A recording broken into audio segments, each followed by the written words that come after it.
আসসালামু আলাইকুম নাজমুল ভাই। জি, ইতালির আলাইকুম ভাই। বর্তমান পরিস্থিতি নিয়ে আপনার কাছ থেকে জানতে চাই।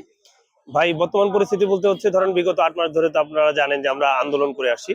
তো রাসেল সাহেব নানান দিক থেকে আমাদেরকে প্রতিশ্রুতি দিয়েছেন যে আমাদের টাকা তিনি দিবেন।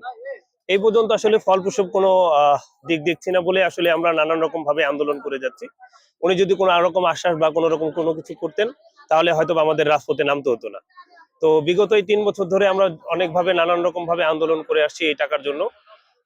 আমাদের যেহেতু কষ্ট অর্জিত টাকা সেটা কিভাবে ফেরত পেতে পারি সেই বিষয়ে আমরা নানান রকম ভাবে উদ্যোগ নিচ্ছি। হয়তোবা সামনের দিকে হয়তোবা আরো কঠিন সিদ্ধান্ত বা কঠিন আন্দোলনের দিকে যেতে পারি আমরা। আচ্ছা, বর্তমানে আমরা দেখতে পাচ্ছি যে অনেকেই আন্দোলন করতেছে, অনেকেই মামলা করতেছে, অনেকেই হামলা করার চেষ্টা করতেছে। তো এই মামলা আসলে মানুষ কিভাবে করতেছে? বিগত দিনে করছে, তারা হয়তো টাকা পেয়েওছে। আমরা দেখেছি অনেক নজির রয়েছে যে মামলা করলে টাকা পাওয়া যাচ্ছে এবং বর্তমানে বিভিন্ন জন মামলার দিকে আগাচ্ছে। তো মামলার বিষয়ে আপনার মন্তব্য বা মতামত কি? যেরকম গ্রুপ মামলা, সিঙ্গেল মামলা, এইগুলা বিষয়ে যদি আপনার কোনো কিছু জানা থাকে আপনি একটু আমাদেরকে বলতে ভাই, পারেন। মামলা নিয়ে আসলে বলতে চাই, ধরেন আমরা বিগত কয়েকজন উকিল বা অ্যাডভোকেটের সঙ্গে বসেছিলাম। সেখান থেকে নানান রকম পরামর্শ আমরা নিয়েছি এবং দেখেছি যে আসলে ওনারা যে পরামর্শ দিয়েছে আসলে গ্রুপ মামলা করলে কোনো ভ্যালু নেই। কারণ এক একজনের ওয়ার্ডার বা এক এক রকমের চেকের যে ডেট বা চেক যে পেয়েছে আর এক একজনের যে ইনভয়েসের ডেট সেটার সঙ্গে সামঞ্জস্যতা নেই। যে কারণে বলেছে ওই গ্রুপ মামলা করলে আসলে কতটুকু পর্যন্ত ফলপ্রসূ হবে সেটা কিন্তু তারা স্পষ্ট করেছে যে ওটা কোনো কার্যকারিতা হবে না। আর অ্যাডভোকেট এটা মানে বলেছে যে যদি আপনারা সিঙ্গেল মামলা করেন, সিঙ্গেল মামলা যদি গ্রুপ মামলার জায়গা থেকে যদি আপনারা ১০ জন থাকেন, সেই ১০ জন যদি আপনারা সিঙ্গেল মামলা করেন প্রত্যেকে আলাদা আলাদা করে ১০টা মামলা যদি হয়, সেটা ১০টা রকম ভাবে ওকে হয়রানি করা যাবে বা ১০টা অরেন্ট বেরোবে। আমি বলবো আসলে ব্যক্তিগত জায়গা থেকে যারা আসলে মামলা করছে বা মামলা নিয়ে যারা আগাচ্ছে, একটাই শুধু বলার যে মামলার সম্পর্কে ওনারা ভালো করে জানুন।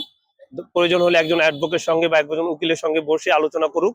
আলোচনা করে উনি যেইটা আসলে ভালো মনে করবে সেই দিকে আগালে সবচেয়ে বেটার মনে হয়।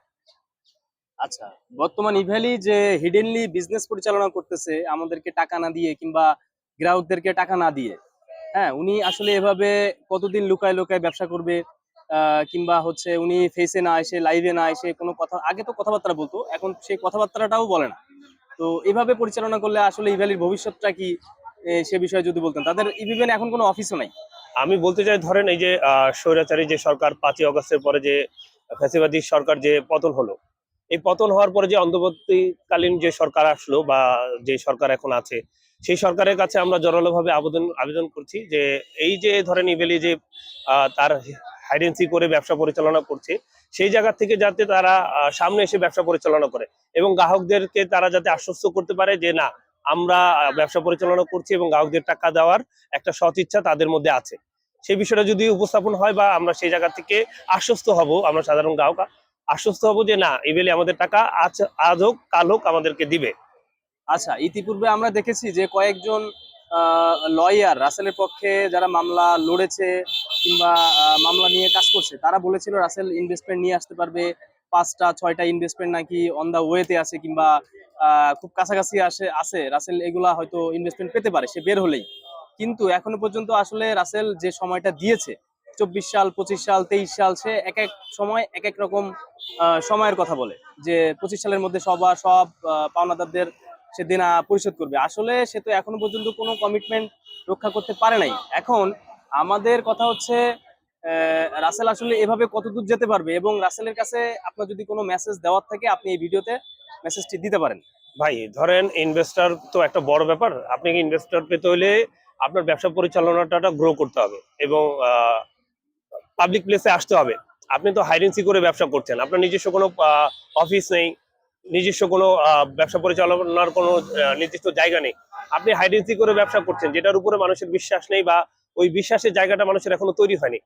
যদি এমন হতো যে রাসেল সাহেব জেল থেকে ছাড়া পাওয়ার পরে উনি গ্রাহকদের টাকা দিয়েছেন বা গ্রাহকদের টাকা দিতে তিনি একটা ইচ্ছা প্রকাশ করেছে, তাহলে ধরেন ইনভেস্টররা এখানে মোটামুটি হলেও এখানে আগাতো। যেহেতু রাসেল সাহেব এই জায়গাগুলো আসলে কমিটমেন্টের জায়গাগুলো আসলে কোনোভাবেই সে ওইভাবে ধরে রাখতে পারেনি। আমার মনে হয় না যে আজ হোক বা আরো ২ বছর হোক বা ৩ বছর পর হোক তিনি কোনো ইনভেস্টর পাবেন। ধন্যবাদ ভাই আপনার মতামতের জন্য। আসসালামু আলাইকুম। ওয়ালাইকুম আসসালাম ভাই।